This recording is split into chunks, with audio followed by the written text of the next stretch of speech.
People, the internet is on Lake Aaron back here with another review. And I'm just gonna tell you right now, honestly, this review is filler in a way. And I mean, it's not like I don't want to review it. It's just that I just don't have much of a drive to do it. That's one of the main problems with doing this randomly. Sometimes you get something like, oh, I really want to talk about this. There are other times where you're just like, I really have to talk about this, and this is just one of those times. But it's still a good movie, but I'm just not like gushing over it. So what we're doing is a Will Ferrell comedy. It's not Anchorman. That will come eventually.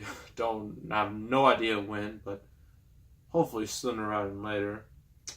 Doing Talladega Nights, and this movie came out. This was after Elf. Like, Elf was a huge success for Will Ferrell, and so was Anchorman. But after that, his career kind of lulled. It kind of like fell short a bit. But it wasn't until this where he got back on track.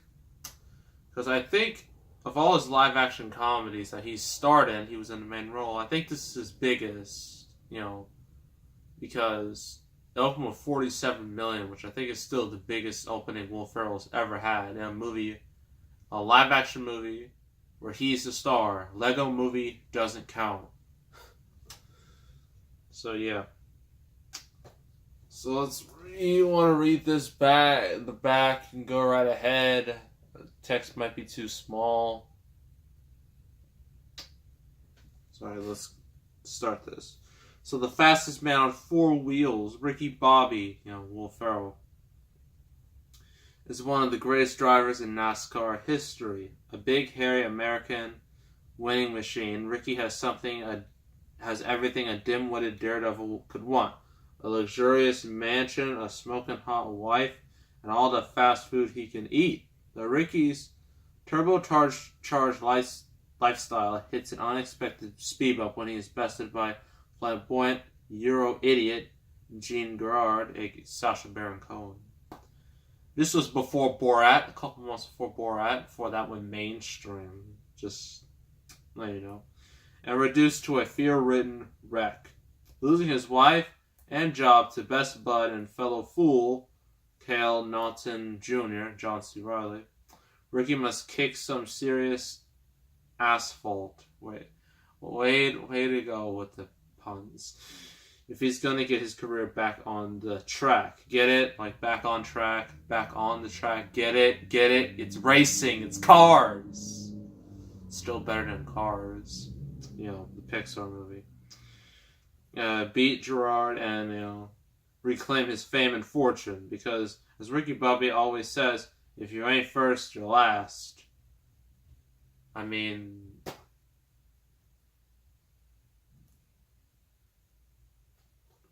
I don't know what to say about that. I mean, some say if you're in second place, it basically means you're the first loser. But I don't know. Take that quote for what you will. Alright.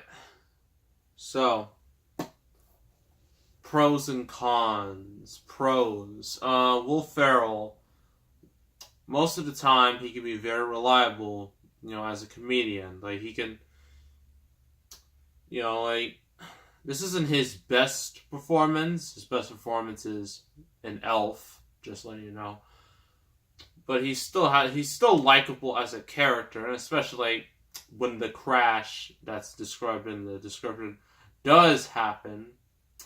He just goes hysterical and just run around all crazy, yelling nonsense.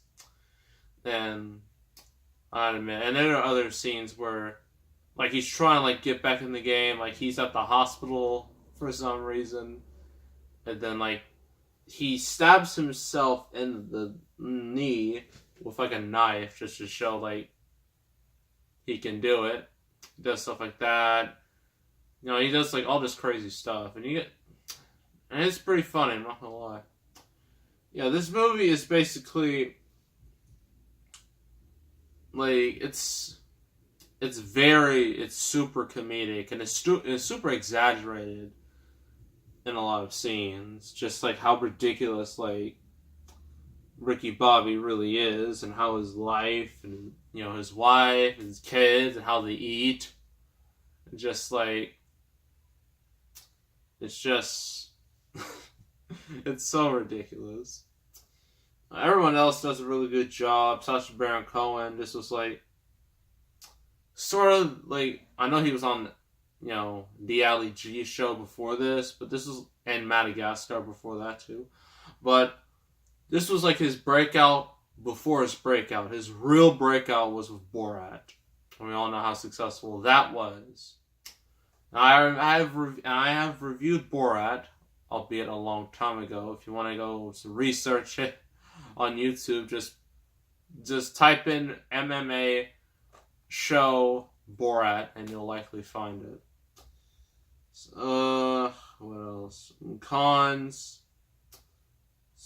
Nothing too major. It's just that the story is can be a bit predictable. Granted, all stories these days are predictable in a way. They all have the same ending, more or less. Except Infinity War. Woo. What an ending that movie had.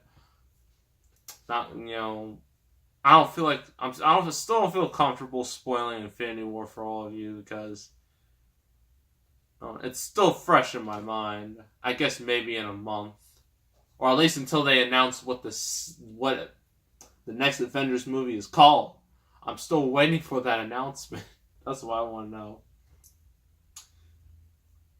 But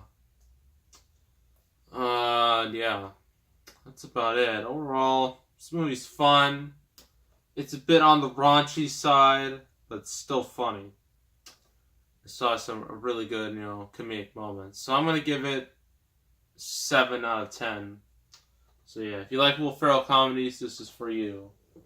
I know that was on the short side, but the next review, doing a video game movie. You know how much I love those. And I have a couple in here that I haven't reviewed yet. Some and all of them can be easily described as not good. But this one is, I guess, the best of the bunch by default. It came out a couple years ago and was actually domestically and worldwide, it's one of the biggest video game movies ever made. And we are doing the Angry Birds movie. The movie that everyone looked at and was just like, really? You waited this long?